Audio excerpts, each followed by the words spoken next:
Hello everyone, prepare yourself for an engrossing story that will capture your interest right away. We're discussing the incredible drama surrounding Gene Hackman's money and his family's incredulous reaction to it. Gene Hackman is well known in Hollywood thanks to popular series like Superman and The French Connection. This is a roller coaster of emotion, mystery, and some major shocks, so stick with me through to the very end because it's not just about the money. You won't want to overlook anything. Let's establish the scene.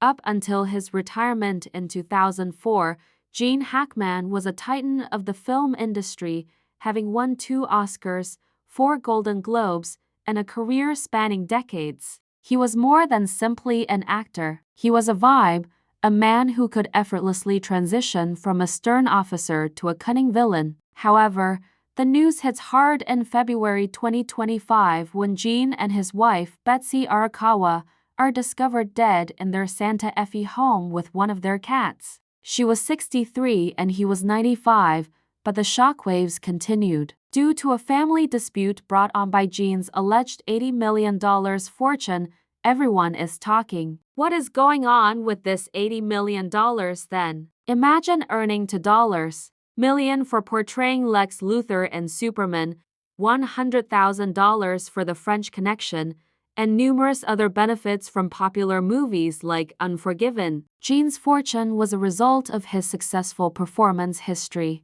He continued to write novels after retirement, contributing to historical fiction works like Wake of the Perdido Star and working alone on projects like Payback at Morning Peak. He was also a wise real estate investor. Depending on who you ask, the value of his Santa Fe estate alone ranged from $3.8 million to $10 million.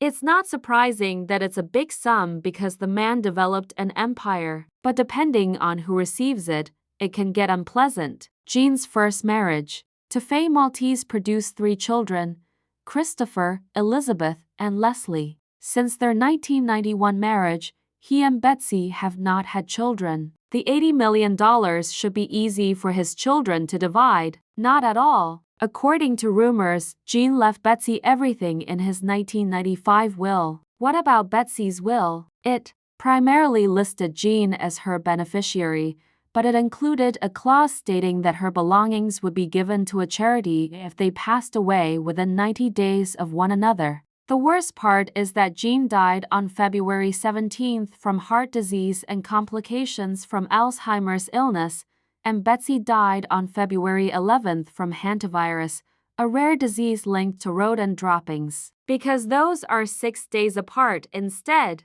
of 90, that completely changes the path of events. Think about this.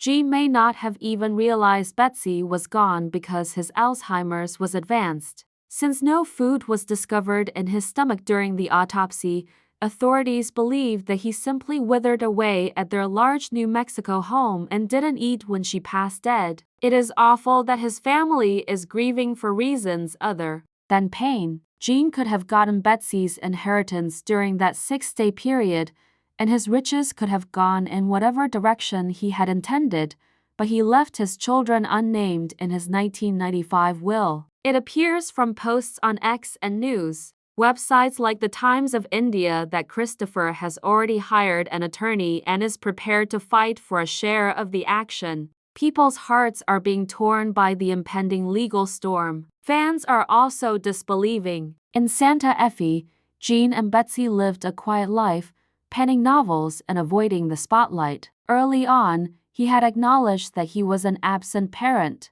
emulating the stereotypical Tinseltown ideal, but he had finally made amends with his children, or so it appeared. It seems like a stomach ache that they are now being ignored. In a statement, Gene's grandchildren Annie, Elizabeth, and Leslie said they were devastated and thought of him as just dad and grandpa.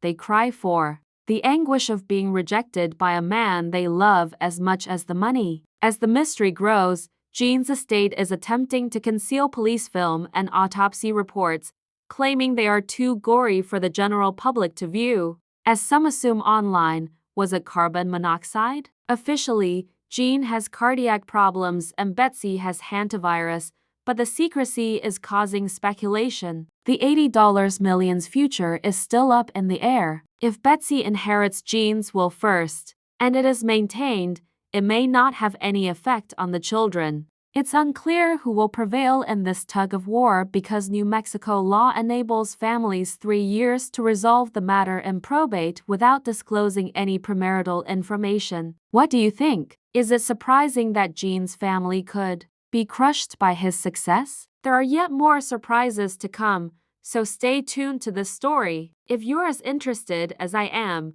please hit the like button, subscribe, and leave a comment so that we don't miss the next part. As the legacy of this Hollywood classic unfolds, let's continue to hope for answers.